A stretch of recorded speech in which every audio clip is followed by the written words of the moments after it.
நேரம் 6 மணி. இலங்கை ஒலிபரப்பு கூட்டுத்தாபனம் செய்திகள்.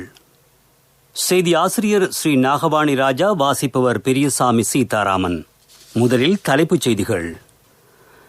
ஜனாதிபதிக்கும் பாகிஸ்தான் பிரதமருக்கும் இடையில் நடைபெற்ற பேச்சுவார்த்தையில் விவசாயம், வர்த்தகம், சுற்றுலா மற்றும் தொழில்நுட்பத்துறை தொடர்பில் விசேட கவனம் செலுத்தப்பட்டுள்ளது. இலங்கையின் பௌத்த மக்கள் தமது நாட்டிற்கு சுற்றுலாவுக்காக வருமாறு பாகிஸ்தான் பிரதமர் அழைப்பு விடுத்துள்ளார். இலங்கை பாகிஸ்தான் வர்த்தக அமைச்சர்களுக்கிடையில் சந்திப்பு. கிராம சேவையாளர்களுக்காக சேவை ஒழுங்கு பத்திரம் தயாரிக்கப்பட்டுள்ளது. காட்டு யானைகளால் ஏற்படும் பிரச்சினைகளுக்கு தீர்வு காண 2 மாதங்களில் வேலை திட்டம்.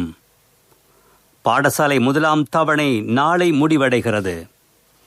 மியன்மார் நெருக்கடி குறித்து கலந்துரையாட ஐக்கிய நாடுகள் பொதுச்சபை எதிர்வரும் வெள்ளிக்கிழமை கூட உள்ளது. 2 நாள் விஜயமாக இலங்கை வந்த பாகிஸ்தான் பிரதமர் இம்ரான் கானுக்கும் ஜனாதிபதி கோட்டாபே ராஜபக்சவுக்கும் இடையில் இருதரப்பு பேச்சுவார்த்தை இன்று ஜனாதிபதி செயலகத்தில் இடம்பெற்றது. இரு நாடுகளுக்கும் இடையிலான விவசாயத்துறையின் மேம்பாட்டுக்காக தொழில்நுட்ப அறிவை பரிமாறிக்கொள்வது தொடர்பில் இரு நாட்டு அரசு தலைவர்களுக்கும் இடையில் கருத்துகள் பரிமாறிக்கொள்ளப்பட்டன. விவசாயிகளுக்கு அதிக லாபம் மற்றும் நுகர்வோருக்கு நிவாரண விலையை பெற்றுக் கொடுக்கும் வகையில் விவசாய பொருளாதாரத்தை மேம்படுத்துவது தமது இலக்காகும் என இரு நாட்டு தலைவர்களும் குறிப்பிட்டுள்ளனர்.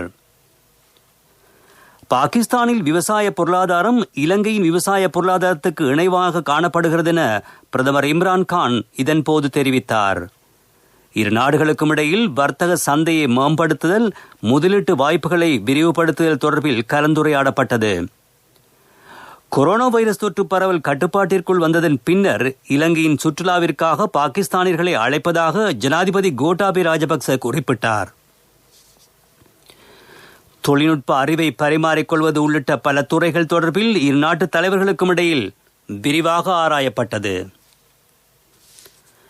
நாட்டின் வறுமை நிலையை இல்லாமல் செய்வதற்கே கிரிக்கெட் வீரரான தாம் அரசியலுக்குள் பிரவேசித்தமைக்கான பிரதான நோக்கம் என பாகிஸ்தான் பிரதமர் இம்ரான் கான் தெரிவித்துள்ளார். வர்த்தக மற்றும் முதலீட்டு அபிவிருத்தியினூடாக வறுமை நிலையை ஒழிக்க முடியும் என கொழும்பில் இன்று இடம்பெற்ற இலங்கை பாகிஸ்தான் வர்த்தக முதலீட்டு மாநாட்டில் உரையாற்றிய அவர் இதனை குறிப்பிட்டார். அயல் நாடுகளுடனான உறவை மேம்படுத்துவது முக்கியமானதென அவர் இதன்போது குறிப்பிட்டார். வலய நாடுகளின் அமைதி மிகவும் முக்கியமானதாகும்.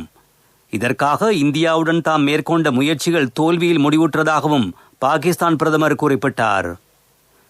சுற்றுலா தொழில்துறை இலங்கையிலும் பாகிஸ்தானிலும் கடுமையாக பாதிக்கப்பட்டுள்ளது. இலங்கை மக்களை தமது நாட்டிற்கு சுற்றுலாவுக்கு வருமாறு இம்ரான் கான் அழைப்பு விடுத்தார்.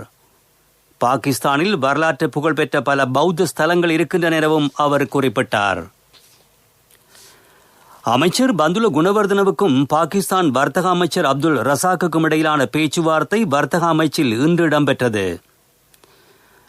ஏற்றுமதி அபிவிருத்தி சபையினூடாக இரு நாடுகளுக்கும் இடையில் இடம்பெறவுள்ள வர்த்தக நடவடிக்கைகள் தொடர்பில் புரிந்துணர்வு ஒப்பந்தத்தை ஏற்படுத்துவது தொடர்பில் இதன்போது கலந்துரையாடப்பட்டுள்ளது. இரு நாடுகளுக்கும் இடையில் காணப்படும் சுதந்திர வர்த்தக ஒப்பந்தத்திற்கு பாதிப்பு ஏற்படாத வண்ணம் செயல்பட வேண்டிய அவசியம் குறித்தும் இதன்போது கவனம் செலுத்தப்பட்டது. 2 நாள் விஜயம் மேற்கொண்டு இலங்கை வந்த பாகிஸ்தான் பிரதமர் இம்ரான் கான் தமது விஜயத்தை நிறைவு செய்து கொண்டு இன்று மாலை பாகிஸ்தான் நோக்கி புறப்பட்டார். இந்தியாவிலிருந்து மேலும் 5 லட்சம் கொரோனா தடுப்பூசிகள் நாளை நாட்டுக்கு கிடைக்கும் என பதில் சுகாதார அமைச்சர் சன்ன ஜயசுமன தெரிவித்துள்ளார். இந்தியாவின் சீரம் நிறுவனத்திடமிருந்து கொள்வனவு செய்யப்படும் இந்த தடுப்பூசிகள் நாளை இரவு இங்கு வந்தடையும் என்றும் அவர் தெரிவித்துள்ளார். அதேவேளை பல்வேறு அழுத்தங்களை பிரயோகித்து சில தரப்பினர் கொரோனா வைரஸ் தடுப்பூசிகளை பெற்றுக்கொள்ள மேற்கொண்டுள்ள நடவடிக்கை தொடர்பில் முறைப்பாடுகள் கிடைத்துள்ளதாகவும் அவர் குறிப்பிட்டுள்ளார். நீங்கள் கேட்டுக்கொண்டிருப்பது இலங்கை ஒலிபரப்பு கூட்டுத்தாபனத்தின் செய்திகள். பெண் தலைமைத்துவ குடும்பங்களின் வாழ்வாதாரத்தை மேம்படுத்தும் வேலைத்திட்டங்கள் அம்பாறை மாவட்டத்தில் முன்னெடுக்கப்படுவதாக மட்டக்களப்பு, அம்பாறை மாவட்டங்களுக்கான பிரதமரின் விசேட இணைப்பு செயலாளர் விநாயகமூர்த்தி முரளிதரன் தெரிவித்திருக்கிறார். தம்பட்டை, திருக்கோயில், தாண்டியடி பிரதேசங்களில் பனம்பொருள் உற்பத்தி நிலையங்கள் ஸ்தாபிக்கப்பட்டிருக்கின்றன. இதன் மூலம் சுமார் 600 குடும்பங்களுக்கான வாழ்வாதார திட்டங்கள் இடம்பெறுகின்றன. இவர்களுக்கு மாதாந்தம் 3000 ரூபாய் பணமும் பயிற்சியும் வழங்கப்படுவதாக விநாயகமூர்த்தி முரளிதரன் மேலும் தெரிவித்துள்ளார். காட்டு யானைகளின் பிரச்சினைக்கு 2 மாதங்களுக்குள் தீர்வு காணுமாறு கோப் குழு வனஜீவராசிகள் மற்றும் வன பாதுகாப்பு அமைச்சின் செயலாளர்கள் உள்ளிட்ட அதிகாரிகளுக்கு உத்தரவிட்டுள்ளது. இலங்கையில் காட்டு யானை பிரச்சினை தொடர்பான விசேட கணக்காய்வு அறிக்கை மீண்டும் கோப் குழுவினால் ஆராயப்பட்டது. இதன்போது இந்த பணிப்புரை விடுக்கப்பட்டது. காட்டு யானை பிரச்சினை தொடர்பில் ஆராய்வதற்காக ஜனாதிபதியினால் நியமிக்கப்பட்ட குழுவின் பரிந்துரைகள் உள்ளிட்ட அறிக்கை தற்சமயம் ஜனாதிபதியால் ஏற்றுக்கொள்ளப்பட்டுள்ளமை குறிப்பிடத்தக்கது. யாழ்ப்பாண பல்கலைக்கழகத்தின் 35வது பொது பட்டமளிப்பு விழா இன்று ஆரம்பமாகியிருக்கிறது. இந்த பட்டமளிப்பு விழா நாளை வரையில் 6 அமர்வுகளாக செயற்படும். உயர் பட்டப்படிப்புகள், உள்வாரி வெளிவாரி பட்டப்படிப்புகளுக்காக 2608 பேர் பட்டங்களை பெற இருக்கிறார்கள். வடமாகாண சுகாதார சேவைகள் பணிப்பாளரின் ஆலோசனைகளுக்கு அமைவாக உரிய சுகாதார நடைமுறைகளோடு பட்டமளிப்பு விழா ஒழுங்கு செய்யப்பட்டிருக்கின்றமை குறிப்பிடத்தக்கது. கிராம சேவையாளர்களின் சேவை தொடர்பான ஒழுங்கு பத்திரம் தயாரிக்கப்பட்டுள்ளதாக அமைச்சர் சமல் ராஜபக்ச தெரிவித்துள்ளார். கிராம அதிகாரிகளுக்கு வழங்கப்படும் கொடுப்பனவு இதனூடாக மறுசீரமைக்கப்பட்டுள்ளது. சஹன பியச வேலைத்திட்டத்தினூடாக இது முன்னெடுக்கப்பட்டிருப்பதாக அவர் குறிப்பிட்டார். பாராளுமன்ற உறுப்பினர் புத்திக பத்திரன பாராளுமன்றத்தில் எழுப்பிய கேள்விக்கு பதிலளிக்கும் வகையில் அமைச்சர் இதனை குறிப்பிட்டார். இலங்கைக்கான அமெரிக்க தூதுவர் அலைனா பி ரெப்லிஸ்ட் அம்மையார் யாழ்ப்பாண பல்கலைக்கழக மருத்துவ பீடத்துக்கு PCR பரிசோதனை இயந்திரம் ஒன்றை கையளித்திருக்கிறார். USAID அமைப்பின் ஒத்துழைப்புடன் இந்த இயந்திரம் யாழ் பல்கலைக்கழக துணைவேந்தர் பேராசிரியர் ஸ்ரீ சர்க்குணராஜாவிடம் இன்று கையளிக்கப்பட்டது. கட்டுநாயக்க மற்றும் புத்தளம் ஆகிய ரயில் சேவை எதிர்வரும் வெள்ளிக்கிழமை தொடக்கம் 2 நாட்களுக்கு தற்காலிகமாக இடைநிறுத்தப்பட்டுள்ளது. புத்தளம் பாதையின் குரண மற்றும் நீர்கொழும்பு ரயில் நிலையங்களுக்கு இடையில் இரட்டை வழி ரயில் பாதை நிர்மாணிக்கப்படுவதால் இந்த தீர்மானம் மேற்கொள்ளப்பட்டுள்ளதாக தெரிவிக்கப்பட்டுள்ளது. அதன்படி குரண மற்றும் நீர்கொழும்பு ரயில் நிலையங்களுக்கு இடையிலான ரயில் பாதை நாளை மறுதினம் காலை 8 மணி தொடக்கம் 28ஆம் தேதி காலை 8:30 வரை மூடப்பட்டிருக்கும். இந்த காலப்பகுதியில் கட்டுநாயக்க மற்றும் புத்தளம் ரயில் நிலையங்களுக்கு இடையே சேவை முன்னெடுக்கப்படாத காரணத்தினால் கொழும்பு கோட்டை கட்டுநாயக்க ரயில் நிலையங்களுக்கு இடையில் மாத்திரம் சேவைகள் இடம்பெறும் என அறிவிக்கப்பட்டுள்ளது. நாட்டில் பல பகுதிகளிலும் அண்மையில் இடம்பெற்ற வாகன விபத்துகளில் படுகாயமடைந்து சிகிச்சை பெற்று வந்தவர்களில் 12 பேர் நேற்றைய தினத்தில் உயிரிழந்திருக்கிறார்கள். ஒரே நாளில் இவ்வாறு 10க்கும் அதிகமானோர் உயிரிழப்பது கவலைக்குரிய விடயமாகும் என்று போலீஸ் ஊடக பேச்சாளர் பிரதி போலீஸ் மா அதிபர் அஜித் ரோஹண தெரிவித்தார். 11 விபத்துகளில் இவ்வாறு 12 பேர் உயிரிழந்திருக்கிறார்கள். இவற்றில் செவ்வாய்க்கிழமை மாத்திரம் 6 விபத்தில் இடம்பெற்றுள்ளதாகவும் அவர் குறிப்பிட்டுள்ளார்.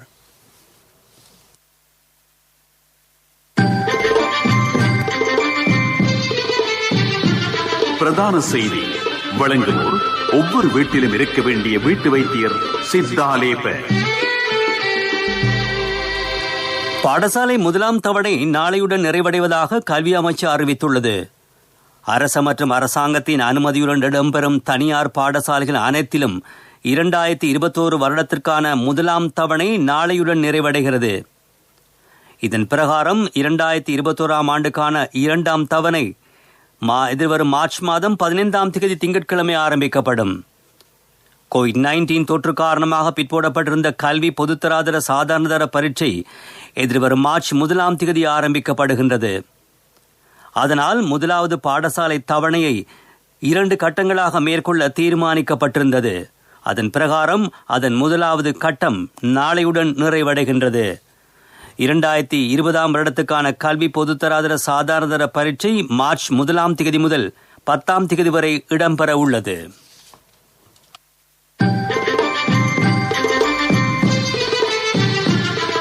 பிரதான செய்தி வழங்கியோர் ஒவ்வொரு வீட்டிலும் இருக்க வேண்டிய வீட்டு வைத்தியர் சித்தாலேப.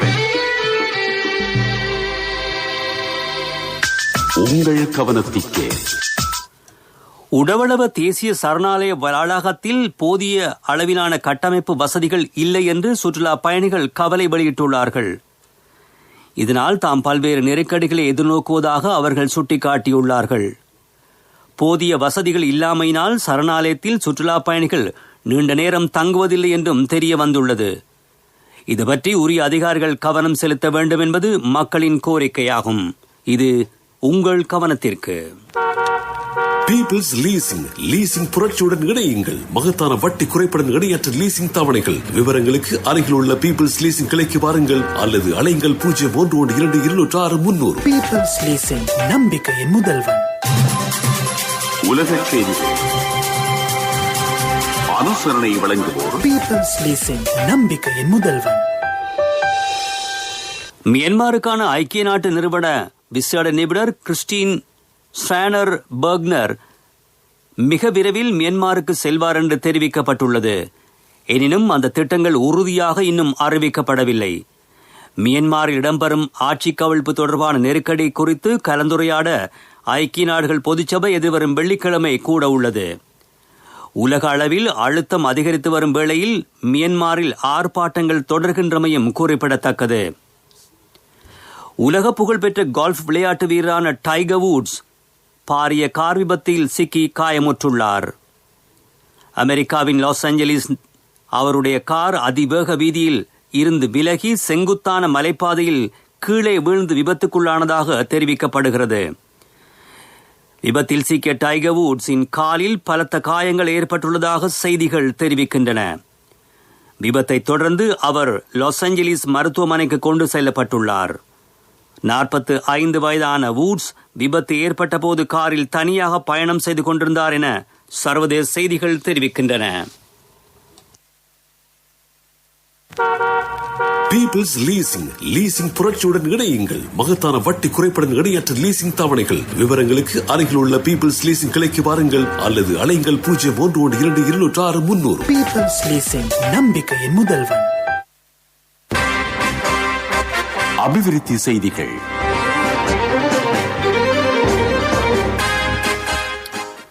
மட்டக்களப்பு மாவட்டத்தில் நன்னீர் மீன் வளர்ப்பை முன்னெடுப்பதற்கான வேலைத்திட்டம் ஆரம்பிக்கப்பட்டிருப்பதாக மாவட்ட செயலாளர் கணபதி பிள்ளை கருணாகரன் தெரிவித்திருக்கிறார்.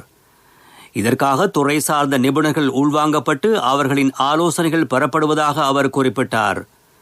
இது தொடர்பான உயர்மட்ட கலந்துரையாடல் மட்டக்களப்பு மாவட்ட செயலகத்தில் நேற்று இடம்பெற்றிருக்கிறது. நன்னீர் மீன் வளர்ப்பு திட்டத்துக்காக முதலைக்குடா, மகுலடித்தீவு பகுதிகளில் சுமார் 202 ஹெக்டேர் நிலப்பரப்பு அடையாளம் காணப்பட்டுள்ளதாக மட்டக்களப்பு மாவட்ட செயலாளர் தெரிவித்துள்ளார். அபிவிருத்தி செய்தி கேட்டீர்கள். விளையாட்டுச் செய்திகள். சுற்றுலா இங்கிலாந்து அணிக்கும் இந்திய அணிக்கும் இடையான 3வது டெஸ்ட் கிரிக்கெட் போட்டி தற்சமயம் அகமதாபாத்தில் நடைபெற்று வருகின்றது. பகலிரவு போட்டியாக இடம்பெறும் இந்த போட்டியில் நாணய சுழற்சியில் வெற்றி பெற்று முதலில் துடுப்படுத்தாடி வரும் இங்கிலாந்து அணி சற்று முன்னர் வரையில் 8 விக்கெட்டுகளை இழந்து 104 ஓட்டங்களை பெற்றிருந்தது. விளையாட்டுச் செய்தி கேட்டீர்கள். முதலாம் தரத்திற்கு சேரவிருக்கும் சின்னம் சிறார்களுக்கு தேசிய சேமிப்பு வங்கியின் ஹப்பன் கணக்கினூடாக 1000 ரூபாய் சேமிப்பு, நாடு தழுவிய பரந்த கிளைகள் மற்றும் உப தபால் காரியாலய வலையமைப்பினூடான கொடுக்கல் வாங்கல் செய்யும் வசதி. வர்த்தக செய்தி அனுசரணை. தேசிய சேமிப்பு வங்கி, உங்கள் பணத்திற்கு பாதுகாப்பான இடம். புகழ்பெற்ற ஆப்பிள் நிறுவனம் கடந்த 6 ஆண்டுகளில் 100க்கும் அதிகமான நிறுவனங்களை கொள்வனவு செய்திருப்பதாக நிறுவனத்தின் பிரதம நிறைவேற்று அதிகாரி டிம் குக் தெரிவித்துள்ளார். ஒவ்வொரு 4 வாரமும் ஆப்பிள் நிறுவனம் ஒவ்வொரு நிறுவனத்தை கொள்வனவு செய்வதாகவும் அவர் கூறினார். நிறுவனத்தின் லாபம் தற்சமயம் 111.4 பில்லியன் அமெரிக்க டாலர்கள் வரை அதிகரித்திருப்பதாகவும் அவர் கூறினார். வர்த்தக செய்தி அனுசரணை. தேசிய சேமிப்பு வங்கி, உங்கள் பணத்திற்கு பாதுகாப்பான இடம். 2021 ஆண்டில் முதலாம் தரத்திற்கு சேரவிருக்கும் சின்னம் சிறார்களுக்கு தேசிய சேமிப்பு வங்கியின் ஹாப்பன் கணக்கின் ஊடாக 1000 ரூபாய் சேமிப்பு, அதிக வட்டி வீதம், சேமிப்பு கணக்கிற்கு 100 வீதம் அரசு பாதுகாப்பு, புலமை பரிசில் பரீட்சைக்கான முன்னோடி வினாப்பத்திர கொத்து உட்பட நாடு தழுவிய பரந்த கிளைகள் மற்றும் உப தபால் காரியாலய வலையமைப்பினூடான கொடுக்கல் வாங்கல் செய்யும் வசதி. நீங்களும் இன்றே உங்கள் செல்ல பிள்ளையின் எதிர்காலத்திற்காக ஹாப்பன் கணக்கொன்றினை ஆரம்பியுங்கள். நிபந்தனைகளுக்கு உட்பட்டது. உங்கள் பணத்திற்கு பாதுகாப்பான இடம் தேசிய சேமிப்பு வங்கி. பொருளாதார செய்திகள் அனுசரணை. இப்போதான் சந்தோஷமா பள்ளிக்கூடம் போறாள். எல்லாம் நீங்கள் சைக்கிள் வாங்கி கொடுத்ததால. LOLC கிரெடிட் கார்டு இருந்ததால நினைச்ச உடனே வாங்கி கொடுக்க கூடியதா இருந்துச்சு. LOLC ஃபைனான்ஸ் கடன் அட்டை உங்களை மேலும் உயர்த்திட. அரசாங்கம் அறிமுகம் செய்த இறக்குமதி தடை காரணமாக கடந்த ஆண்டில் 200 கோடி ரூபாவை சேமிக்க முடிந்திருக்கிறது. சிறிய ஏற்றுமதி, பயிர், வாசனை திரவியங்கள் என்பனவற்றின் ஏற்றுமதியினால் கடந்த ஆண்டில் 900 கோடி ரூபாவிற்கும் அதிகமான வருமானம் கிடைத்திருப்பதாக ஏற்றுமதி விவசாய பணிப்பாளர் நாயகம் AP ஹீங்கந்த தெரிவித்துள்ளார். அண்ணா, 31க்கு நீங்க மகளுக்கு தங்கம் வாங்குவீங்கன்னு நான் எதிர்பார்க்க இல்ல. எந்த தங்கத்துக்கு தங்கம் கொடுக்க முடிஞ்சது எந்த LOLC கிரெடிட் கார்டு இருந்ததால. LOLC ஃபைனான்ஸ் கடன் அட்டை உங்களை மேலும் உயர்த்திட. காலநிலை அறிக்கை. கிழக்கு ஊவா மாகாணங்களில் மழை பெய்யும் சாத்தியம் காணப்படுவதாக வளிமண்டலவியல் திணைக்களம் அறிவித்துள்ளது. மேற்கு, மத்திய, சபரகமு ஆகிய மாகாணங்களிலும் காலி, மாத்தறை மாவட்டங்களிலும் மாலை வேளையில் அல்லது இரவு நேரத்தில் இடியுடன் கூடிய மழை பெய்யலாம் என திணைக்களம் வெளியிட்டுள்ள அறிக்கையில் குறிப்பிடப்பட்டுள்ளது. காலநிலை அறிக்கை கேட்டீர்கள். இனி மீண்டும் தலைப்புச் செய்திகள்.